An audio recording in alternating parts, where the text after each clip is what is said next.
This episode of the Amateur Traveler podcast is sponsored by Smart Travel, a new podcast from the smart people at NerdWallet. From choosing the right travel card to dodging hidden fees, Smart Travel helps your money go further. Literally. They cover all things travel finance, like which travel cards are actually worth the annual fee and which just look shiny, how to plan group trips that don't bust your budget or your friendships, which flight deals are actually deals and which are clickbait, and when it makes sense to book your flights with cash instead of points. So they cover all the stuff we don't. And there's a reason for that. I don't know these subjects as well as the smart people at NerdWallet do. So if you're looking for information about financing your travels, check out Smart Travel. Travel smarter and spend less with the help from NerdWallet. Follow Smart Travel wherever you get your podcasts. And thanks to Smart Travel and NerdWallet for sponsoring this episode of Amateur Traveler. Fall is in full swing, and it's the perfect time to refresh your wardrobe with pieces that feel as good as they look. Luckily, Quince makes it easy to look polished, stay warm, and save big without compromising on quality. Quince has all the elevated essentials you need for fall. Think 100% Mongolian cashmere for only $50. Washable silk tops and skirts, and perfectly tailored denim, all prices that feel too good to be true. Is this the time for you to get a new wool coat? They look designer level but cost a fraction of the price. By partnering directly with ethical top-tier factories and cutting out the middleman, Quince delivers luxury quality pieces at half the price of similar brands. This might be the time for me to update my fall wardrobes and pick up a new sweater, since I have some trips to cold weather destinations coming up. Keep it classic and cozy this fall with long-lasting staples from Quince. Go to quince.com/traveler for free shipping on your order and 365-day returns. That's QUINCE.com/traveler to get free shipping and 365-day returns. Quince.com/traveler, and thanks to Quince for sponsoring this episode of Amateur Traveler. Amateur Traveler, episode 963. Today, Amateur Traveler talks about seaside towns and tree-lined boulevards, Roman ruins, and the Count of Monte Cristo, Cézanne, and Van Gogh, as we go to Marseille and Provence in southern France. This is Chris Christensen from Amateur Traveler. Let's talk about Marseille. I would like to welcome back to the show Audra Morris from thenerdtraveler.com, which is clearly the domain I should have grabbed when it was available. Audra has come to talk to us about Marseille and Provence in France. Audra, welcome back to the show. Merci beaucoup. Thank and you. I say welcome back. Audra did a show, I think, earlier this year on Lyon, or was it late last year? I think it was late last year. Okay. Yeah. This year is flying by here. Yes. So what is your connection with Marseille? I actually went last year for an Olympic football game / soccer match. So that is how we ended up in Marseille. We were getting tickets for the Olympics in 2024. And we decided to get outside of Paris. We thought Paris was going to be bananas, which it ended up not being. And that's how we ended up in Lyon and in Marseille. So this is Olympic tour number 2. This is part 2 of the trip that we're doing here. Excellent. And why should someone go to Marseille and Provence? Well, Marseille and Provence is the oldest town in France. It has got 2,600 years of history. It does have a reputation of being a little bit edgy, a little bit gritty. Mm-hmm. So it's one of those under the radar kind of places. It's a beautiful place to have a home base for exploring the south of France, the Provence area specifically. But it's such a cool and vibrant town, with it being one of the locales for the Olympics. They did spend quite a bit of money in the last 10 or 15 years really upgrading the city. And it's quite a bit safer than a lot of people think it's going to be. Interesting. Most French cities are safer than U.S. cities, sadly. Exactly. When you say it is the oldest city in France, I don't think a lot of people associate it with being Greek originally, but it was. It was Greek. Part of Magna Greca. It was part of Magna Greca. It was part of the Hellenized world of antiquity. And then it was under Roman rule. Sure. Julius Caesar actually laid siege to the city, and Marseille was actually backing Caesar's opponent. So they were definitely. Are we talking about during the Civil War? Oh, okay. Yep, exactly. Caesar was probably not very kind once that little skirmish was over to the citizens of Marseille. But it's such a strategic city because it's got such a great port. And in fact, the Greeks from Phocaea actually in 600 BC came upon it on their way to what is now Spain at the time. We might have to fact check this, but I think the Greeks might have been the one that came up with the term Hispanic. Possibly. I think the Latins came up with Iberia for the Iberian Peninsula. But anyway, so they were on their way to do some trading with present-day Spain. And that's how they stumbled upon Marseille. And that's how it's been the amazing, vibrant city for 2,600 plus years. Excellent. I think that between the two of us, we could certainly nerd out about ancient history here. But what are you really going to recommend we do in Marseille? I'm going to recommend that you spend at least 4 nights, if not 6 nights in Marseille while you explore the city as well as the regions of Provence. Day one, depending on if you fly into Marseille, which you can from Paris and Amsterdam and Istanbul, some of the larger European airports. It also is a very easy train station to get to the St. Charles. And that's very close to the old port, which is where I would recommend people spending their time. There's some really great hotels, and they call it the View Port, but it's the old port. And so I recommend about a day and a half exploring Marseille and then starting to do some day trips out from there. Okay. We've got our day and a half in Marseille. What are we going to do first? We are first going to go to Notre Dame de la Garde, which is on a hill just off of the old port. And it's this beautiful church. It's interesting because it's got a 40-foot tall golden statue of Mary on the top of it. Okay. The inside has got a bunch of different architectural styles, because interior and exterior, because of its renovations over the years. It started as a small chapel for people to go pray to the Virgin Mary before they set off on any sort of sailing expeditions, fishermen, etc.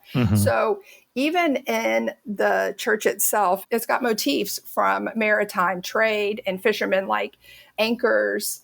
People leave naval relics as a thank you for bringing safe passage home. But it's perched on a hill. It's got the most gorgeous view of the region. But what's interesting is the Virgin Mary, she faces the sea. She's not looking down at the baby Jesus. She's looking out to the sea as a way of protecting the sailors. Okay. So and this is not a particularly old church by French standards. I think it's mid-1800s. Yeah, it was updated in the mid-1800s. The site goes back to the 1200s, but it has been renovated over the years. It's especially gorgeous at sunset. It's a great way to get an overall view of Marseille. What I ended up doing as I was standing up there is going, and the next day I want to go to there and there. I was just picking out all the places I wanted to go visit next. When you say you were standing there, you were standing by the front door, or you were climbing the bell tower? I don't know where you were standing. Sorry. I was standing in front of the front. When I climbed up to the top and looked back out, it took my breath away. And then I started seeing all the places I wanted to go visit. Excellent. Yeah. And then I will say that I would not walk up there. We walked. It was a terrible slog. And of course, it was August. So it add insult to injury. And first of all, one does not go to France in August. No, you do not go to France. Unless you're going to the Olympics. I don't recommend it. Yep.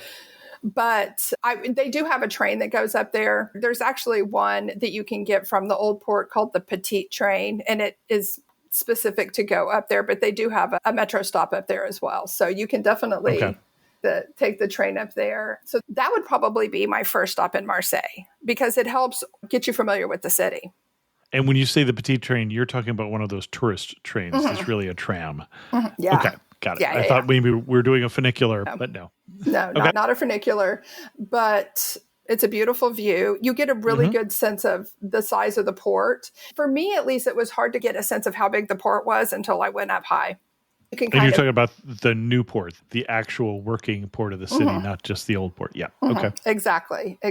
From there, I would recommend coming back down. And then the next stop is going to be something that is called the MUSEM. It's MUCEM, and it's an acronym for the Museum of European and Mediterranean Civilizations. Okay. It was part of the cultural revitalization of Marseille in the early 2010s. I think it opened in 2013. You don't even have to go inside. I recommend going inside, but it's almost like the Guggenheim in the fact that the museum is its own work of art. It's got this steel and concrete lattice work that from a distance, it almost makes it look like the museum is draped in very heavy duty lace.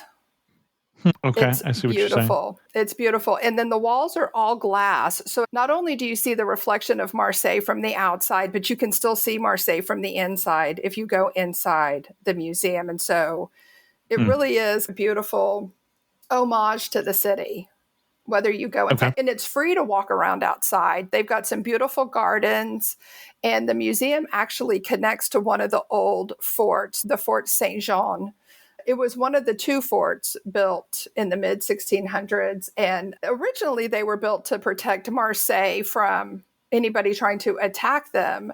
But because of their rebellious nature, Louis XIV, the Sun King, actually commanded that the cannons from the forts be turned towards Marseille to help quell rebellion. Okay. So he was willing to fire upon his own citizens. That's a funny little bit of history. And while you're in the old port, you're going to see an island off in the distance that was once a fortress. It's called the Chateau d'If. And it was the setting for Alexandre Dumas' The Count of Monte Cristo. That is where he was being held. So book lovers will definitely want to take the 20 to 30 minute ferry ride out to that island. Okay. Yeah. So those are probably the top two things I would do. Next, I would go just a little bit east of the museum, once back on dry land, and explore a district or a neighborhood called the Pannier, which means the basket. Okay. Yeah. That sounds familiar. Okay. Yeah. And it's Marseille's oldest neighborhood. It's actually where the Greeks went first. Oh, And, all right. Yeah. And it was later rebuilt by the Romans. So it's been there as long as the city has. And it's just a funky neighborhood. There's really narrow streets and little narrow staircases, but it's got really cool cafes and bistros. Definitely some street art, which I think some people would probably consider graffiti. But I think that probably like they ended up doing in Athens is they got the graffiti artists to maybe take it up a notch and make it a little bit more professional. But it's really a wonderful place to wander and shop. It's a great place to get souvenirs. It's a great place to grab a bite to eat. Are there any particular places you would recommend for a bite to eat in the Pannier? No, I should have taken better pictures. No, I don't, unfortunately. Okay. And I was just there last year, so you think I would have done a better job of that. But there's just a bazillion cute little places. It's really colorful. They've got some colorful houses as well from the 1600s and 1700s. So Okay. it's a fun place. And then within the Pannier district, there's also another museum called the Musée Regards. And that was originally the first stop for anybody coming to Marseille, whether it was to do commerce or to move. It's where they did the health check. So it's almost, that was like a little bit similar to their Ellis Island. It's where the immigrants had to stop in and get checked for typhoid or tuberculosis or any other sort of disease. But now it's got artists from the Provence region with a collection going back like 400 years. Yeah. And then just outside of that is the Cathedral of St. Mary Major. It's also known as the Major or the Marseille Cathedral, which the original cathedral there was started in the 1100s. And then in the 1850s, Napoleon III, he did a renovation of it. It's got like Romanesque. It's got all of these different types of architecture just over the 700 years. But there's some the Romanesque architecture with the rounded arches. It's got domes and mosaics, which are part of the Byzantine architectural style. It's Marseille itself. It's like this ever evolving architectural styles, which is really cool. It reminds me a bit of the church in Siena, Italy, with that black and white striped stone work. Mm-hmm. Yeah. Oh, and also Notre Dame de Garde, their marble inside is red and white. So it's really interesting. It almost looks like a candy cane. Okay. But yeah, that's the one thing I thought. I was like, this looks like those little candies that my grandmother always had in her purse with the butterscotch. But yeah, and then if you have a little bit more in you, there's another structure called the VL Charity. It was the charity house, and it was another place where they took care of the poor and the sick. It does have a central courtyard with this really pretty domed chapel designed by Pierre Puget. So you'll see Puget Square. His name is all around Marseille. He's a son of Marseille, but he was also a contemporary, the sculptor Bernini, who worked on St. Peter's Basilica in Rome. So, yeah, but now the charity house, it's been restored. It's got 2 really cool museums. And then once you're done with that, there's one more spot, the Porte d'Aix, which is at the intersection of the 1st, 2nd, and 3rd arrondissements, but it was the old gate into Marseille from Aix-en-Provence. So it's got some of those old, cool Roman columns. But if you're walking around in that's what that is. And it's actually got some sculptures in there from different battles that were won. Okay. So that's what I would recommend that first day in the morning. And I'm just kidding. That's entirely too much to do in the morning. But that's all right there, especially if you're staying in the port. That's all right there. Notre Dame de Garde's on the south side of the port, and everything else is on the north side, but it's just all right there, very accessible. Okay.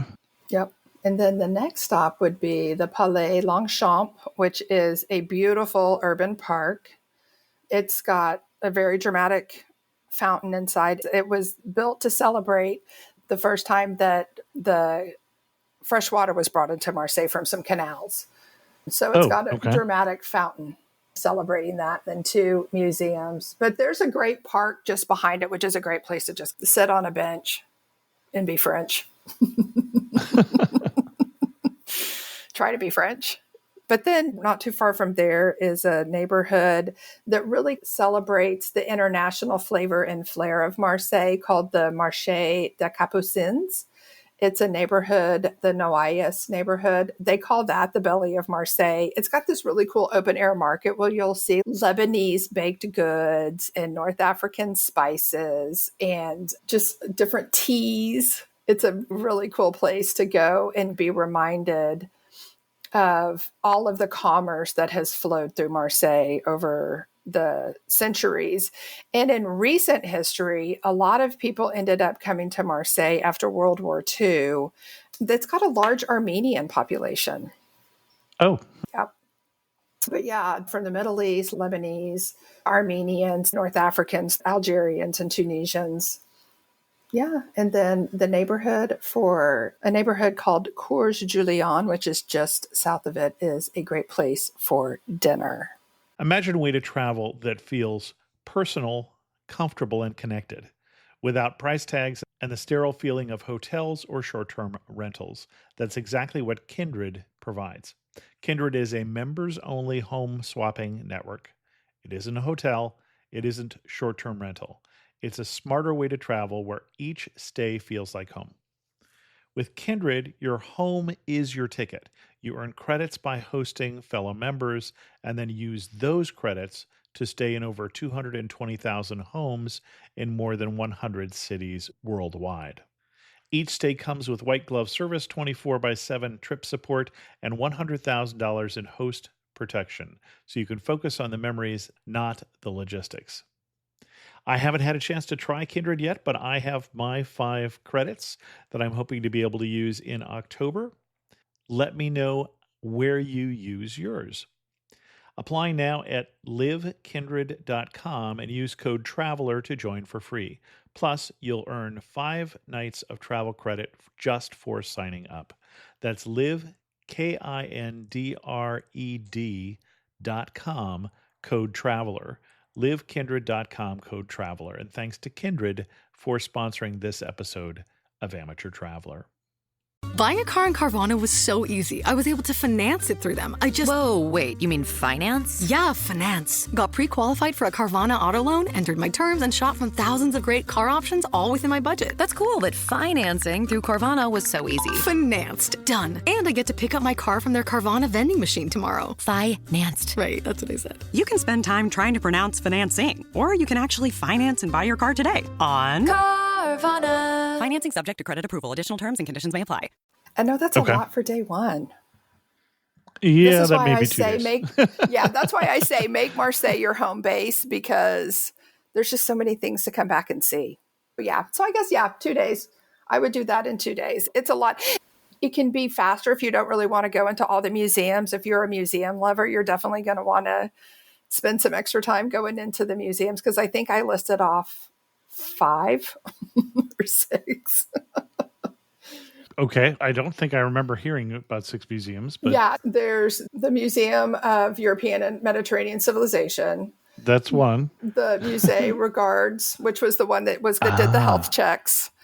So, okay. Yeah. Okay. There were things that's what they were. Now they're museums. I missed that was. Yeah, sorry. And then the VL Charité has got 2 museums. And then the Palais Longchamp has got 2 museums. Okay. So that's probably days 1 and 2. Okay. Yep. So from there, it's time to go explore Provence. And so what I did with this is I organized the day trip starting by the ones closest in and then radiating out so that people could keep Marseille as a home base for a couple more days. But for day 3, I recommend a trip to a beautiful seaside town called Cassis and the Colanque Park area, which is some beautiful limestone cliffs, which are very popular for hiking and kayaking. We, funny story, ended up there on mistake. We accidentally boarded an express bus, and I still, for the life of me, don't know what we missed. But we didn't realize we were on an express bus that was only picking up. They were not dropping off. At the last stop where they picked people up, we pushed the button for next stop, and not knowing that the next stop was 30 minutes away, and it was Cassis. So we were like, I guess we're going to Cassis. So it ended up being a very happy accident, but it's just beautiful. It's that beautiful water.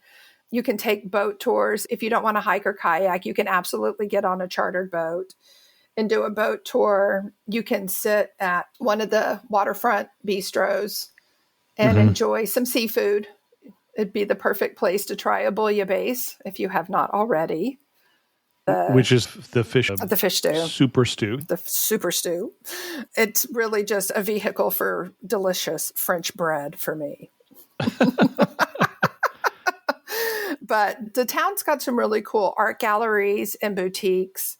It's interesting, too. Wine lovers will appreciate wine tasting. Cassis has a unique climate, and it's actually been designated as a place of origin, like Champagne.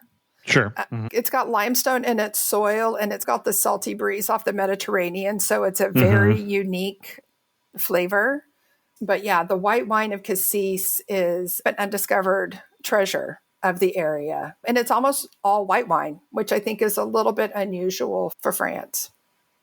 And not to be confused with Crème de Cassis, which has nothing to do with that's from Burgundy. Exactly. So that would be probably what I would do on day 3 is take some time to walk. Get on the wrong bus someplace. Get on the wrong bus. But it's a great place for like a beach day or a day on the water. They've got beautiful beaches out there. They've got beautiful parks. You can hike down to the water too, so you don't have to do anything organized. And what I'm seeing, the beaches in that area is you've got pretty rocky coves, so you don't have real big sandy beaches or anything like that, but just little tiny ones. Yeah. I think the town of Cassis itself probably has the best beach, but the best like sandy beach. But yeah, just depending on what your definition of beach is. But no, it's not a place to lay down a towel and hang out for hours. Okay. Yeah. And then upon your return to Marseille, I would say if you want to spend more time on the water, there's a walkway called La Corniche. And now it is called La Corniche President John F. Kennedy. It was named for him after his assassination. One of his international trips included a stop in Marseille just a few months before his death. So it's about 3 miles. It's a beautiful walkway along the seaside. It was originally built to link the city of Marseille with the fishing village of, and you know me, I'm going to try my best to speak French, Marseille. And we should say that neither one of us are native French speakers in case anyone has any trouble picking that up right away. Yes, exactly. Yeah. Marseille is a cute little fishing village, and La Corniche connects the two. You can definitely do a tram or a bus over there, but you can also walk along it. It is said to be the home to one of the longest benches in the world, just under 2 miles or right around 3 kilometers. Oh, okay. Yeah. So I was like, who knew? Longest bench in the world. But it's a great place to just sit and look out at the sea, especially again at sunset. Notre Dame de la Garde is a great place at sunset, and same as La Corniche. Okay. Yep. There is a little fishing cove on the south side of La Corniche called the Vallon des Offes, and that's got some more great seafood restaurants. Got it. Yep. So depending on how much time a person spends in Cassis and at the Calanque, you can always come back to Marseille and do like a cooking class. I know that there's definitely some delicious recipes in Provence, the Provençal cooking. And then there's also on that side of Marseille, there is a UNESCO World Heritage Site. It is part of an architectural movement called the Radiant City, or Cité Radieuse, by the architect known as Le Corbusier. Oh, okay. And he was famous for building after World War II in the late 40s and early 50s. I think he really helped with the rebuilding of some of the areas that had been damaged during World War II. But they were modular buildings. With his architectural design, it's that mid-century architecture, but they were built to be modules that were moved into place and placed in the building. So it was a neat way to do it. There's the UNESCO World Heritage Site recognizes the architectural works of Le Corbusier. He's got 17 sites, and a couple of them are these housing units. Yeah, it's also a site that is multinational in the sense that we've talked about the architectural work of Le Corbusier in Switzerland as well. So part of that site is in Switzerland. I don't know where else it is, but I recognize the name from. Yeah, because he was born in Switzerland of French parents. So he was considered a French Swiss. But yeah, he's got France, Switzerland, Germany, Belgium, Italy, but also Japan and India and Argentina. Interesting. Oddly enough. For those people in the U.S., he was a consultant for part of the UN headquarters in New York City. Oh, interesting. Cool. That is day 3. I'm not really giving people a whole lot of time. And I am seeing that one of the French cooking classes that's available is a pastry class in Marseille. So I'm just saying. Yeah. It's where butter and flour were meant to be united. So, yeah. And then after some restful, delicious Provençal eating, I think the word you're going for there is Provençal. But Provençal. Yes. Thank you. Provençal. See, my non-French speaking brain tries to go back to something that is a little bit more familiar. All right, day 4, marching on. Now we are going to Aix-en-Provence, known for its lavender fields and the hometown of Saison. It was actually founded in 123 BC by a Roman military leader, and it was known as Aqua, I'm going to try to say this right, Sextiae, because the military leader was Gaius Sextius Calvinus. Oh, okay. Yeah. Got it. So It was founded by him.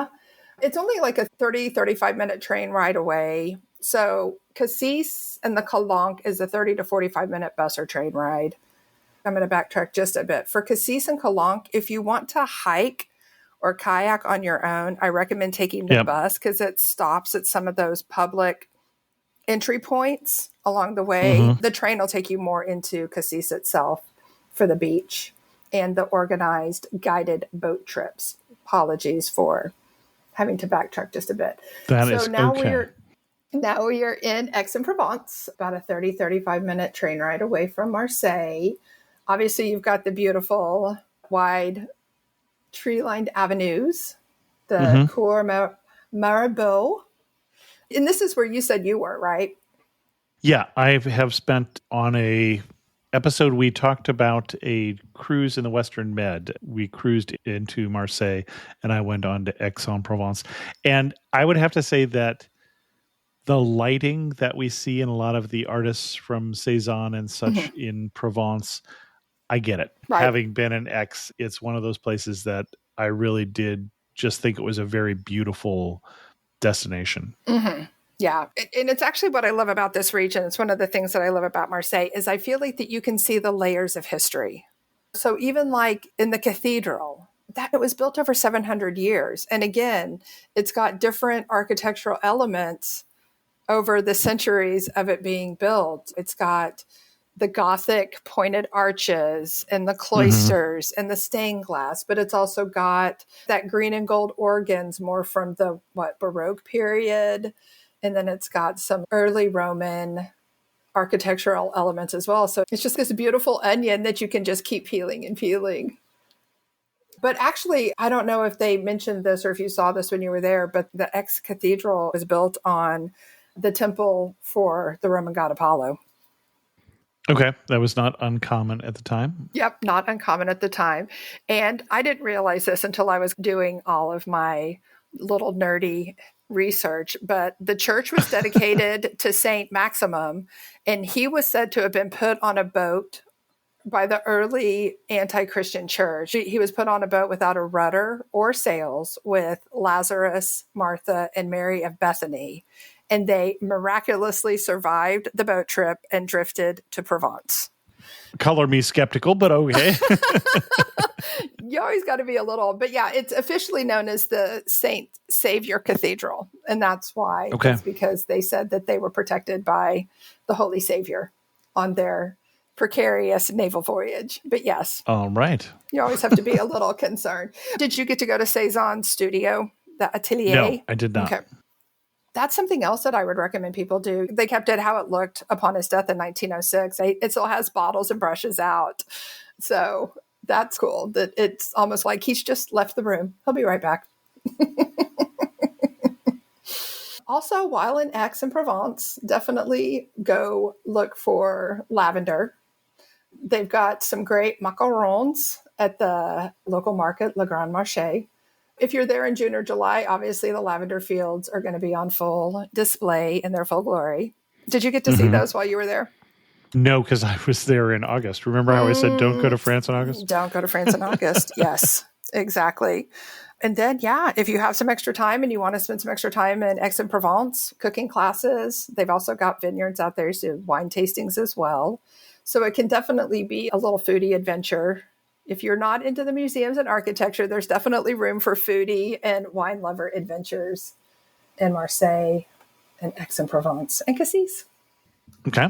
Yep. If you're doing that, you go back to Marseille. And then if you have a little bit of extra time and you want to explore a little bit more of the southern side of the old port, more on the La Corniche side, there is the St. Victor's Abbey. It's one of the oldest Christian sites in France, founded in 415 and named for the early Christian martyr, St. Victor. It was said that they tried to kill him by rolling a millstone over him, and the millstone broke. So it's like he was being protected.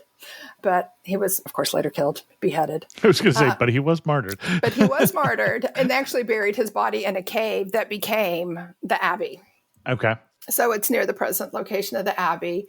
And another interesting thing about Marseille and the history is that soap making in Marseille dates back to the 1300s, and the famous Savon de Marseille soap dates back to the 15 and 1600s. And there is a museum and a boutique not very far from the St. Victor's Abbey that you can visit.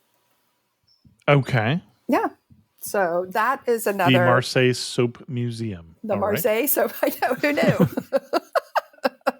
See, this is why I'm saying there's so many dynamic reasons to want to hang in Marseille for a week. Okay. That's Marseille. Its closest day trips. Everything else is going to be a little bit further out. So dealer's choice on if at this point you want to maybe go to another city called Arles or around that area. Arles is a beautiful city. If you're going to go there, go for a couple of nights. It's a little bit quieter of a city. Marseille's definitely big city hustle and bustle. It's loud. It's noisy. It's a little bit smelly. But if you want to escape that for a few days, at this point, this is where I would say maybe 4 nights in Marseille and 2 nights in Arles. But Arles was a very major Roman colony, and it's got some of the best preserved Roman ruins. And it is also stop one if you are a Vincent van Gogh fan. Right. Yep. So Marseille and Arles are about an hour apart by train. And the Colosseum, it's an intact Colosseum. It was designated a UNESCO World Heritage Site in 1981. The amphitheater was built in 90 AD, but it's still a working venue. It's got concerts, it's got bullfights. There is a Roman theater and then a cryptoporticus, which is an underground passageway, and then some old Roman baths. A cryptoporticus. Okay. Cryptoporticus. There's a word you don't get to use every day. Exactly. I know. I was like, oh, I'm going to have to see what that word means. But Arles is a beautiful town. It is a little bit hilly, but it's right on the Rhone. So it's right on the river. But again, it's where Vincent van Gogh lived for about 15 months. And it was a very prolific time for him. He produced about 300 works of art. And one of them is called Bedroom in Arles. I will say, too, from a logistical standpoint, it has been a while since I actually went to Arles. We didn't get to go to Arles last year. But the next 3 cities that I'm going to talk about, starting in Arles, it was one of those places that I felt like were not quite as digital as some of the bigger cities. So if you're going to visit, definitely try to have some euros on hand. We were in some places that didn't take credit cards. Okay. Good to know. That was a little bit longer ago, but you are starting to get into some of those smaller towns that perhaps are not as technically friendly. And yes, by the way, for our Dutch listeners, we do understand that you pronounce it Vincent van Gogh. Van Gogh. We're not going to say it that way. Exactly. Vincent van Gogh. But that's a great place. And there's a museum there dedicated to Vincent van Gogh. So that is a very busy day 5. Okay. If you are staying in Arles, I recommend walking along the banks of the Rhone at that golden hour because we were talking about the lighting. Yep. It's just gorgeous over there. And you can understand why painters would be inspired by those views. Exactly. And then the last stop. Raise the rudders! Raise the sails! Raise the sails! Captain, an unidentified ship is approaching. Over. Roger. Wait, is that an enterprise sales solution? Reach sales professionals, not professional sailors. With LinkedIn ads, you can target the right people by industry, job title, and more. Start converting your B2B audience today. Spend $250 on your first campaign and get a free $250 credit for the next one. Get started today at linkedin.com/campaign. Terms and conditions apply. Hey, it's Paris. You know I love sparkly things, right? Like stars. Duh. And thanks to Hilton and AutoCamp, I just slept under them. Picture me, serving looks by the fire outside my luxurious Airstream, making s'mores with the kids, while a national park is our backdrop. The great outdoors meets Hilton hospitality. That's hot. Explore all the new ways to stay at Hilton.com. Hilton for the stay. Day 6. And this is where staying in Arles might be a little bit easier because the 2 cities of Le Beau de Provence and Saint-Rémy de Provence are a little bit closer to Arles. It's not as easy to get there from Marseille. It's about a 2 or 2.5 hour train ride from Marseille to Le Beau, but the drive is just over an hour. So this might be one of those days that your listeners might want to do a guided tour in a car or a van. It's just going to be the faster way to get there. Okay. This is the least friendly public transport option. I will say my mom loves renting cars when we travel to Europe, which drives me insane.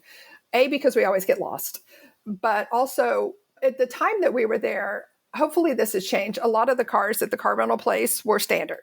They had very few automatic. That has not changed. Okay. Driving through Le Beau is a very hilly town. And I do remember it was a very funny moment. My mom was parallel parking on an incline, and it was a little reminiscent of bumper cars, because it was like she would go in reverse until she slowly hit the bumper behind her, and then she would turn the wheel and slowly go forward until she hit the bumper in front of her. So it was a little ping pong. Yeah, if you want an automatic car, you will have to make sure that you reserve an automatic car, and you will pay more for it in Europe in general. Do not leave that to chance.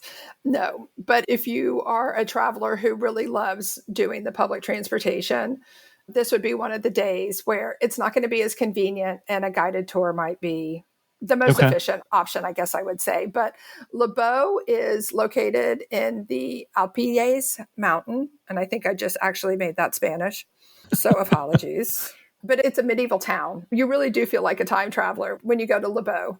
There's a chateau, and it dates back to the 900s, back when there was feudalism, and the landlord who lived at the Chateau de Beau, he claimed to be a descendant of one of the three wise men. Okay. I can't remember. I think maybe Balthasar? Anyway, but it's really got It's okay. The wise men are not actually named. Oh, gotcha. Okay. That comes from lore. Exactly. So I guess it's easy to say you're a descendant if they're not named. How the saint was put on a rudderless boat and ended up in Provence. But there's really cool ancient weaponry up there, catapults, the trebuchets. So you could really see what life was like during a battle. It felt very Game of Thrones. And you are underselling the physical location of the city. Okay. In the midst of the rocks here. Yes. Not just in the hills here, but a spectacular location. Yes, it is a spectacular location. It was one of my favorite day trips.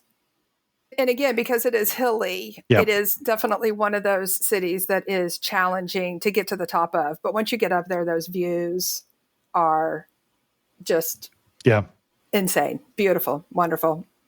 Yeah, very cool. The views from the top of Le Beau, it's just the 360 on it. It's just gorgeous. The guy who found it was wise. Exactly.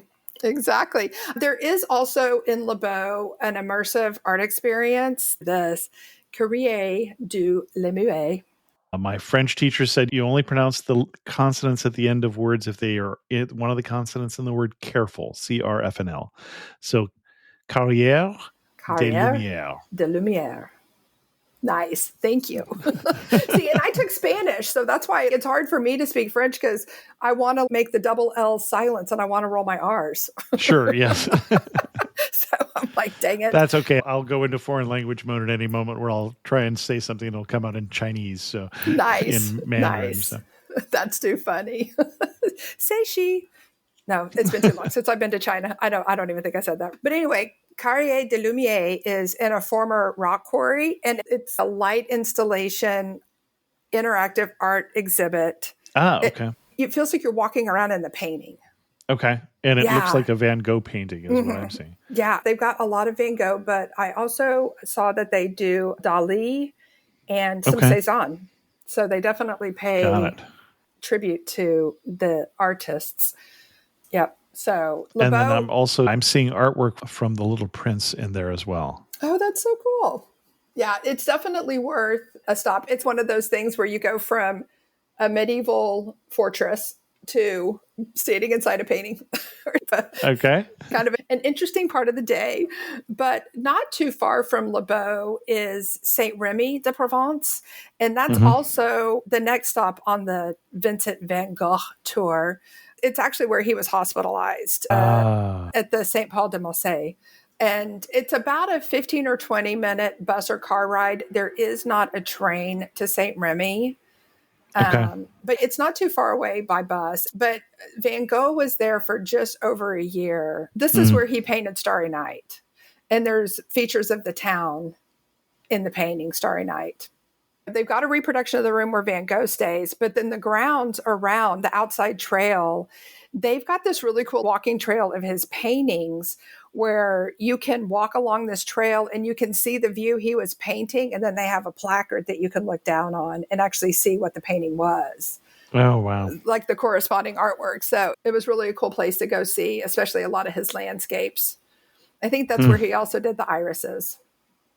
It's somehow very poignant and sad and beautiful all at once, it sounds all like. All at once. Yeah. He was such a tortured, for me at least, especially looking at a painting like Starry Night, it almost feels like it's in motion. Mm-hmm. Especially after you go to one of those immersive art experiences. Immersive art things where it is actually in motion. Yes. It is actually in motion. Exactly. Exactly. St. Remy is also famous for being the birthplace of Nostradamus. Oh, okay. Yep. There's a sign outside. I should have predicted you were going to say that. But. Aha. But his family home is still there. It's on the 6 Rue Hoche.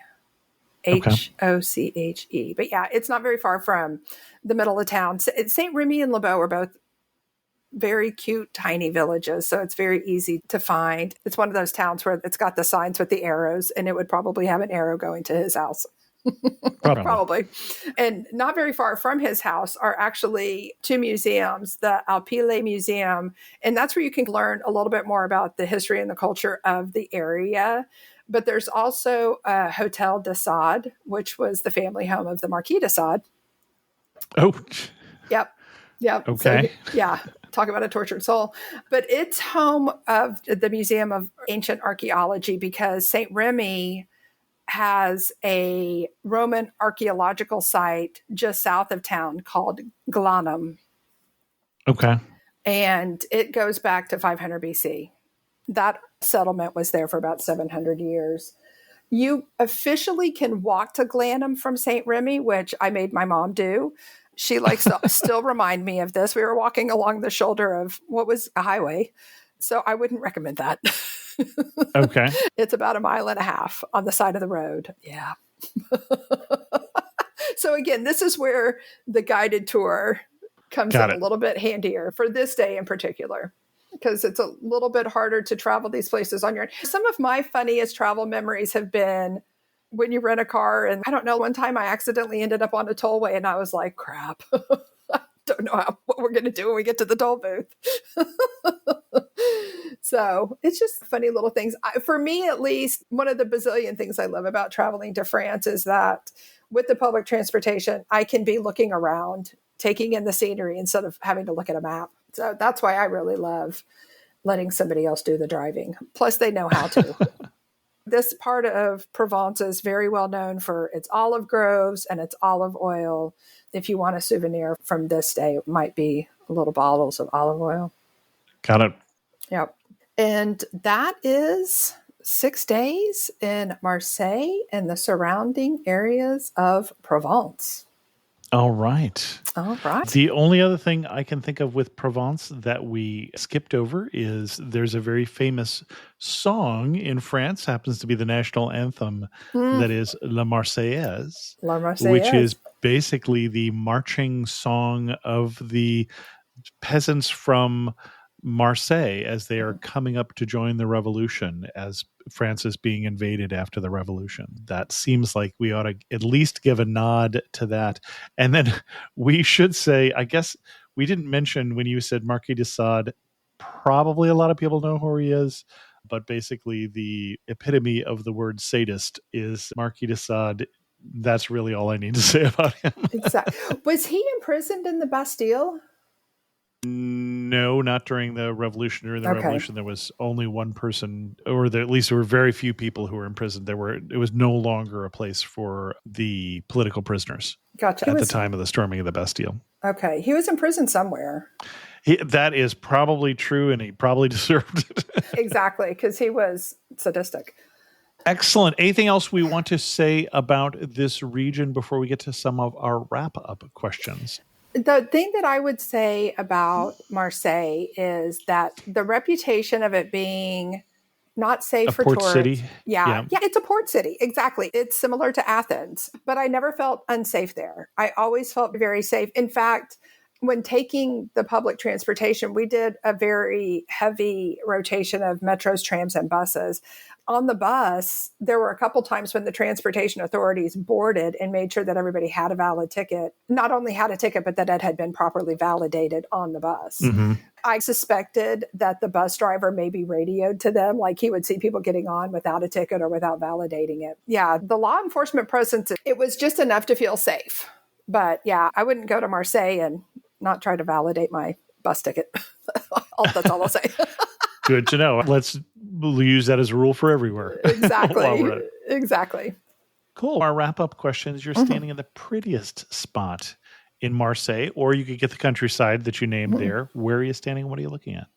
I'm standing at the top of the steps at Notre Dame de Garde, not only having just taken in the beautiful cathedral, but turning around and taking in the beautiful aerial sight of Marseille and the surrounding areas, particularly at sunset. Excellent. I feel like you were ready for that question. One thing that makes you laugh and say only in Provence. It's only in Provence would you get on the wrong bus and end up in Cassis. Is it truly the wrong bus then if it ends up in seaside town? Exactly. It's definitely one of those things that it just reminds you about the realities of travel, is that you just got to go with it. You just got to go with it. But yeah, there aren't mistakes, only happy accidents. But I would probably say Marseille is going to be one of those towns where you look around and you go, this is beautifully dirty. Interesting. Yeah, that would probably be one of those, maybe not only in Marseille, but definitely in Marseille. It's a beautifully gritty, dirty, not dirty town, but yeah. I feel like in Paris, they're always sweeping and washing the streets and the sidewalks. Paris is not a clean city by my list, at least places that I've seen there. True. Okay. When you compare it to Zurich or some other places or any place in the Netherlands or whatever. Very true. Very true. Excellent. And if you had to summarize the region in just 3 words, what 3 words would you pick? Historic.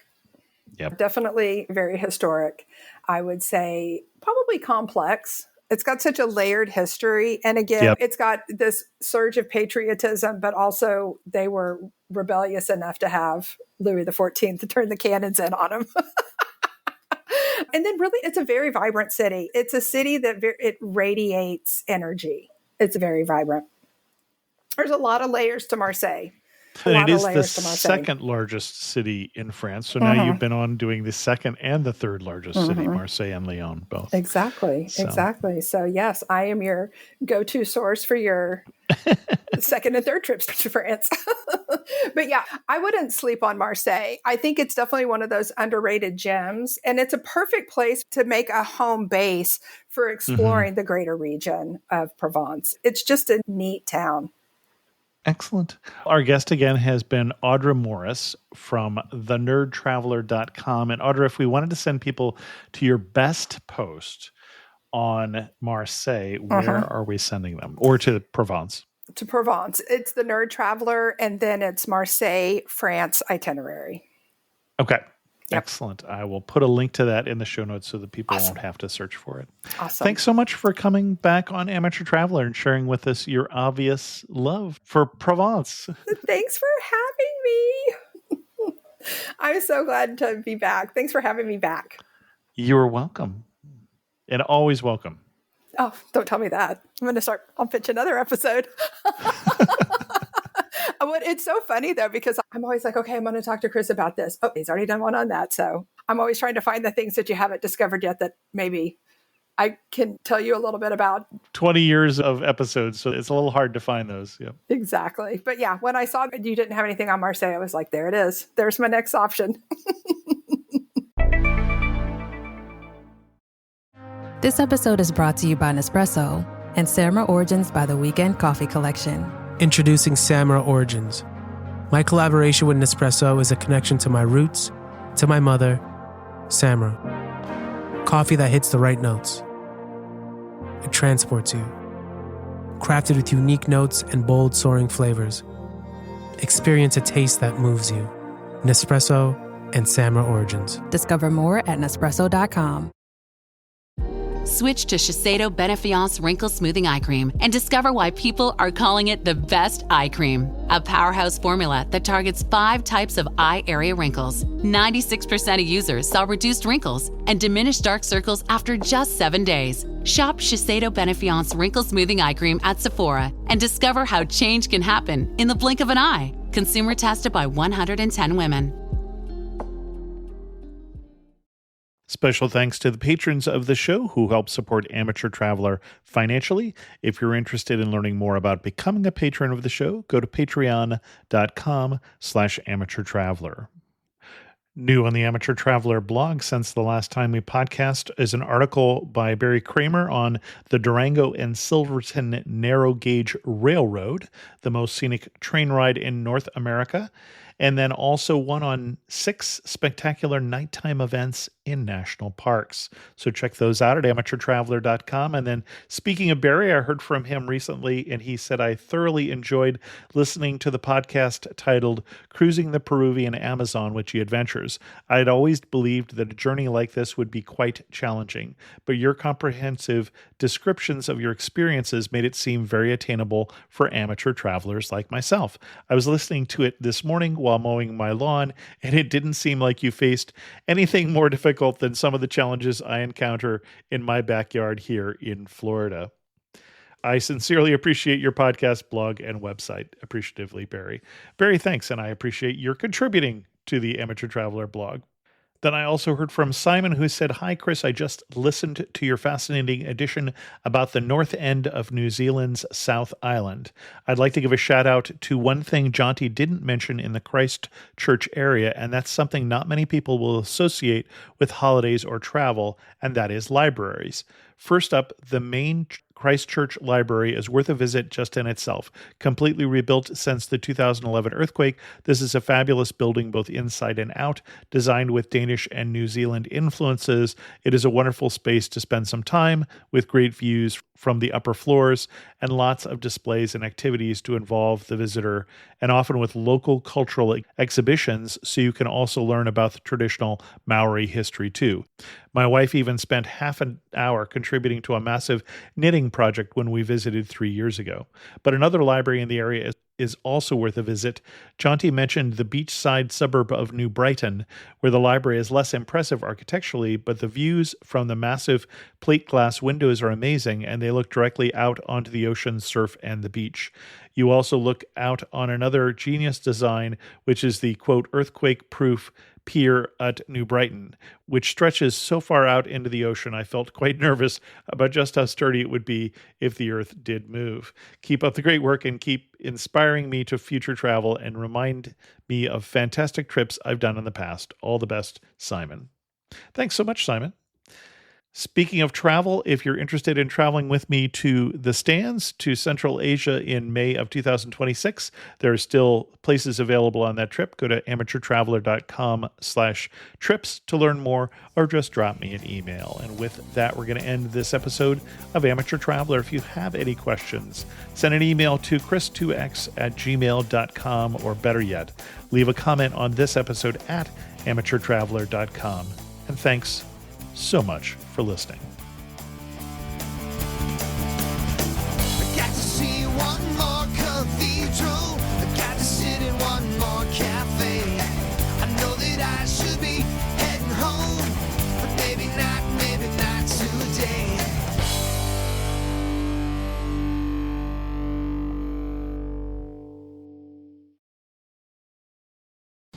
ABC Wednesday, Shifting Gears is back. He has arisen. Tim Allen and Kat Dennings return in television's #1 new comedy. What? With a star-studded premiere including Jenna Elfman, Nancy Travis, and... Hey, buddy! A big home improvement reunion. Welcome. Oh, boy. That guy's a tool. Shifting Gears, season premiere Wednesday, 8/7 Central on ABC, and stream on Hulu.